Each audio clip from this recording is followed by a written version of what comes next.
Discover ideas that help encourage the next generation of sportsmen and women explore the great outdoors for the first time. Cast and Blast, Saturday, 7 to 8 a.m. on WRLR 98.3 FM.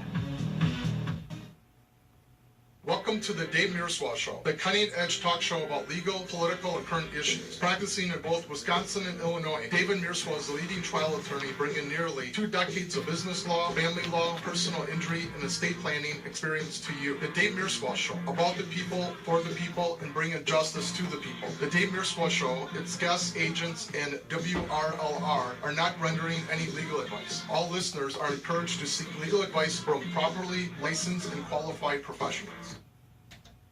Welcome back to the Dave Mierswa Show. I'm your host, attorney Dave Mierswa. I hope everyone is having a great lunch and a great Sunday. We just got back from break here. I have been talking about asset protection, and now I am going to pivot and I'm going to talk about asset protection. We spent last week and the first half an hour of the show, I spent talking about estate planning, and you can catch my previous show. So last week and this week have been devoted to estate planning and asset protection. So don't worry about trying to write all the information down. You don't have to, because this gets uploaded to either YouTube, and all you have to do is Google my name in YouTube, and that's Dave Mierswa, Mierswa, and all of my previous shows are uploaded there, or go to law540.com, law540.com. Okay, you're probably going to want to go back and review a lot of the information that I talked about. I just before break, I went over the 6 steps that you need to take to have a legally effective estate plan. Okay, so let's shift gears and let's talk about asset protection. I said at the beginning of last show and at the beginning of this show that estate planning and asset protection are a marriage together. Okay, and what is asset protection? Asset protection is the process of planning, of trying to ensure that your property and assets are protected from lawsuits, judgment creditors, and claims while legally maximizing your tax deductions. Did you get all that? Basically, you're trying to bulletproof yourself from lawsuits. Do you like that? And people ask, why do I need asset protection? Okay, this is really old statistics, probably 6, 7, 8 years ago. There are over 15 to 16 million lawsuits filed every year. Let me say that again, 15 to 16 million lawsuits. It's probably up to about 20 million lawsuits every year that are filed. An average jury verdict now exceeds $2.2 million. $2.2 million. Your chances of being sued have increased exponentially, okay? And you ask, why do I need asset protection? Also, asset protection is the use of corporate entities such as a C corporation, an S corporation, an LLC, which I'll explain in a minute. Okay, and without these corporate entities, you cannot maximize your tax deductions. Okay, I'm going to get into that in a second. And let's get into, there's an old mindset out there. Oh, I have insurance, and insurance is enough. I have $1 million policy with an insurance company. So if someone slips and falls at my business, or I have car insurance up to $500,000 and I'm protected from my insurance companies. That is one of the worst assumptions that you can ever make in your lifetime. Okay, all of my radio shows, when I do informational shows like today, I give these golden nuggets of information that you're not going to get anywhere else. And let me tell you, that fallacy that insurance companies are your friend, it is just the opposite. Most insurance companies are for profit. they have an army of lawyers that protect them, and they immediately turn that case over to the lawyers that work against you. They have an army of adjusters whose job it is not to pay you fairly, to pay you the most minimal amount that they can, either through a lawsuit or wearing you down or using the law against you. Okay? So not that I don't mind insurance companies. They have a place in our society, but they are not your friend, and they will do everything they can to work against you. And that's just the way the world works. Okay, let me get into the next topic with the asset protection. Is going to be, now that you understand out there that you're trying to achieve an asset protection, you're trying to achieve limited liability. And you ask, what is limited liability? Limited liability is where a person, or it could be another corporate entity, they incorporate, and then your exposure, your financial exposure is limited to that amount that you invested into that corporate entity. You understand that? Maybe it's a little confusing. So in other words, I put $1,000 into an LLC, which is a limited liability company. I'll explain that in a second. And then that LLC has a financial crisis and they get sued. And then I am not having any other exposure other than that $1,000 that I put into that corporate entity. Okay, that is the crux of asset protection. Okay, and towards the end of today's radio show, I'm going to tell you that it's not always true. Okay, in law, we always have balancing tests. Okay, so if you own a business out there, let's say you decide to become an Uber driver. That is the latest and greatest and most hot thing out there right now, is people becoming an Uber driver.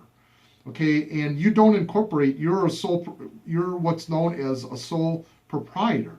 You work by yourself, you're unincorporated, okay, and that means that you have unlimited personal liability. Let me say that again. If you're a sole proprietor and you are not incorporated, you have unlimited personal liability. That's its biggest disadvantage. Its biggest advantage is that it just forms whenever you do business. Okay, the next entity is when you, sorry about that, folks, I keep hitting this microphone, I apologize. All right, the next entity is a partnership. You and a buddy decide to become a truck driving partnership. That means that you are not incorporated at all, but you go into business with another person. That is a partnership. Okay, and we have what's known as a partnership act out there that kind of governs that. But once again, you and your partner in business have unlimited personal liability as far as that business that you transact. Further, you may be liable for your partner's actions. Let's say your partner goes out and binds your partnership to a business deal where $10,000 that doesn't work out. Now you and your partner are on the hook for unlimited personal liability for that $10,000. You can say, well, I didn't approve of that. Don't matter, because the partnership was bound by your partner. Okay, the first corporate entity that I want to talk about, and this is real popular. This has been real popular now for over 35 years. It's an LLC, a limited liability company. Okay, once again, LLC, limited liability company. You can be one person, you could be two, you could be 20, you could be 40, and you form an LLC, and that gives you limited corporate liability. Okay, and that limits your personal liability. Remember the first two, the sole proprietorship and the general partnership, you have unlimited personal liability. Now, with the LLC, you have limited personal liability, and you can only lose what assets that are in that LLC. There is a hybrid LLC called a series LLC.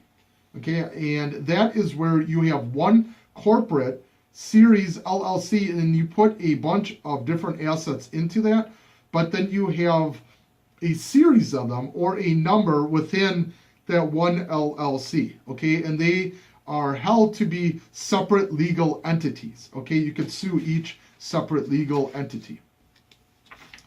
All right, I really have limited time here to get into a lot of the case law. Next one is what's known as an LP. An LP, a limited partnership. A limited partnership. Remember I said before that you have unlimited liability when you go into a general partnership with someone? Well, this is a limited partnership where you have to have at least one person that is a general partner that manages that LP, and then you can have limited partners. The great advantage to this is that if you are a limited partner to that LP, then you have a limited corporate liability that you only can lose as much as you invest into that LP as a limited partner. Is that starting to make sense with you, friends and listeners out there? All right, let's get into a PC. I have what's known as a PC, the law offices of David P. Mierswa and Associates, PC. That's professional corporation.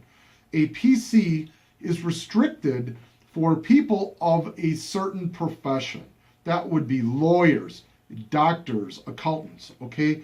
And only a partner of that same profession can be a partner within that PC. Does that make sense?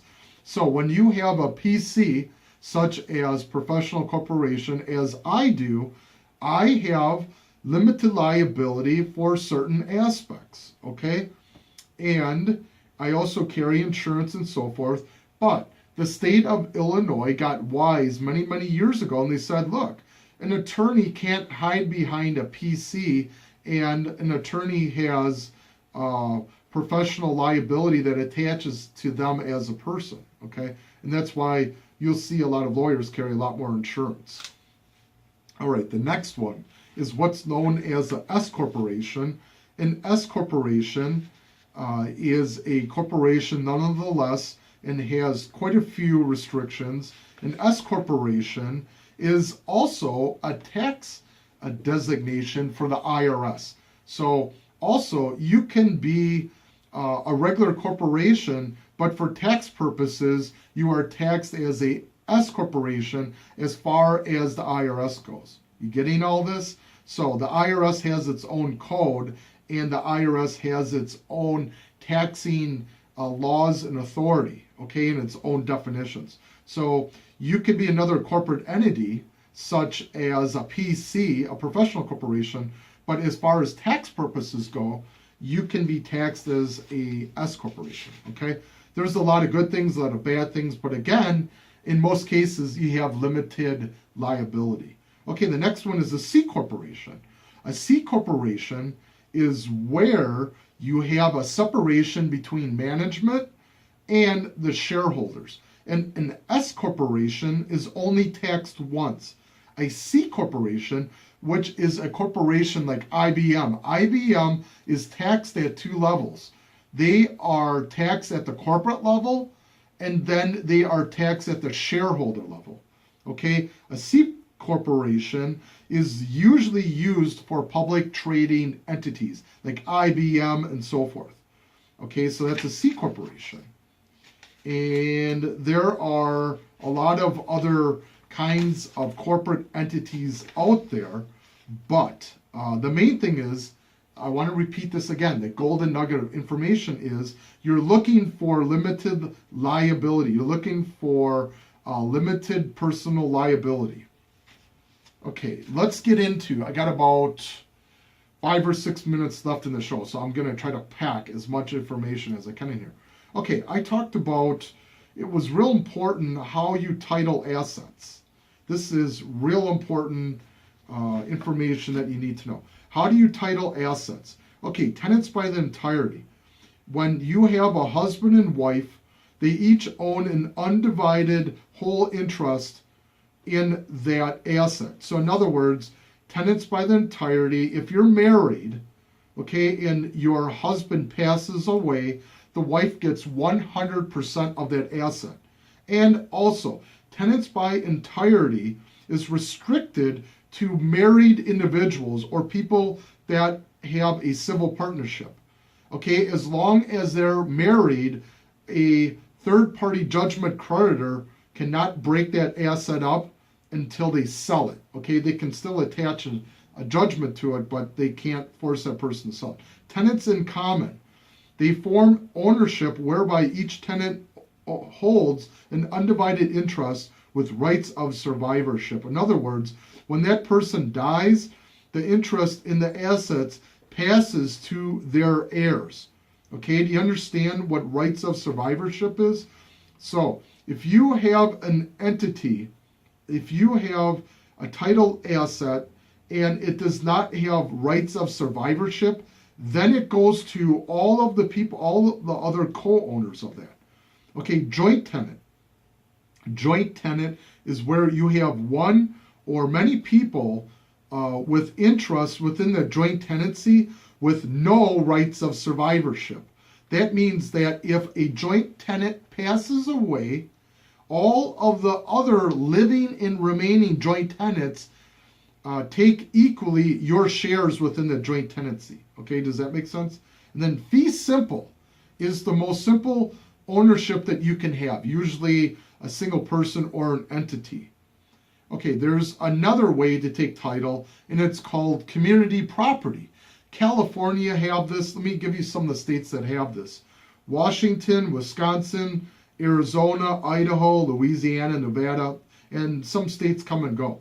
But community property says that if you've been together with your partner, either through civil partner or through living together, okay, but you never got married, but you've been together for, let's say, over 10 years or 15 years, that partnership is going to act either as a civil union or a marriage, and then that person is entitled to 50% of your assets.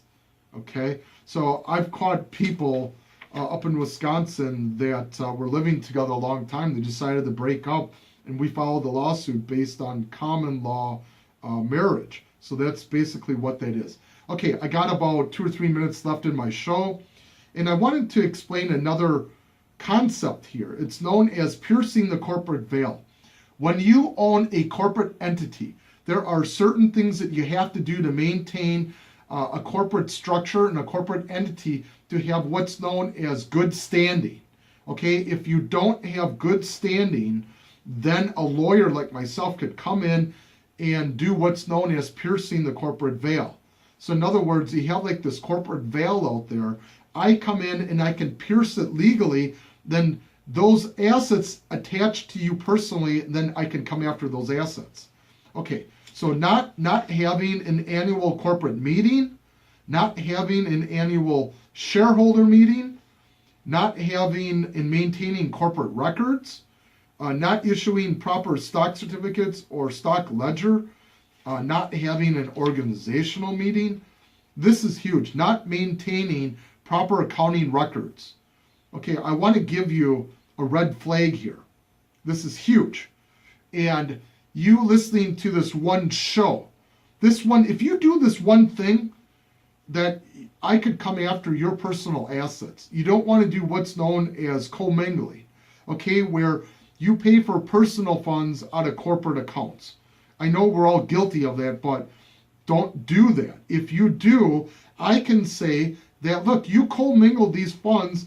Any of these corporate assets are now personal assets, and I can come after them. Okay, so do not commingle corporate expenses with personal expenses. Make sure you get a separate checking account for each of your corporate entities. Okay, not using the corporate name and not signing in a corporate capacity, not getting the proper local, state, and federal licenses. And here's a huge one. Not filing proper state, local, and federal taxes, and also an undercapitalized corporation. Okay, I can use these 14 or 15 factors to go in and pierce the corporate veil and try to sue that individual on a personal note and try to get unlimited personal liability. Okay, I got about 1 or 2 minutes left in the show here, and that was my take on asset protection and estate planning. And again, last week and this week, May 8th and May 15th, my shows are about estate planning and asset protection. And again, if you didn't get everything, that's okay. It's going to be posted to YouTube, and you can go to law540.com. Law540.com. All of my shows are uploaded there, or go to YouTube. This show will be posted on YouTube within a couple of days, and you can Google my name, Dave Mierswa, Mierswa. Okay, folks, I appreciate you listening to my show, and make sure you spread the word about my show on Facebook and things like that. I really want to reach out as to many people as I can. And also, you listeners that are tuning in via radio, you can tune in to this show and all the other shows on WRLR, and all you have to do is upload our free app. All you have to do is put in WRLR FM into the search box, and then you can upload our free listening app. So, folks, once again, it has been my pleasure talking to you, the Dave Mierswa Show. I hope you and your family and your friends have a great Sunday. Try to go out there, try to do some good, try to show some respect to some other people. Take some time to see some loved ones out there. And friends and listeners, I am out of here. I will be back in 2 weeks. Next week, I won't have a show because I will be at the NRA convention. But make sure, folks, that you tune in a couple of weeks from now. So you take care, and I'll talk to you soon.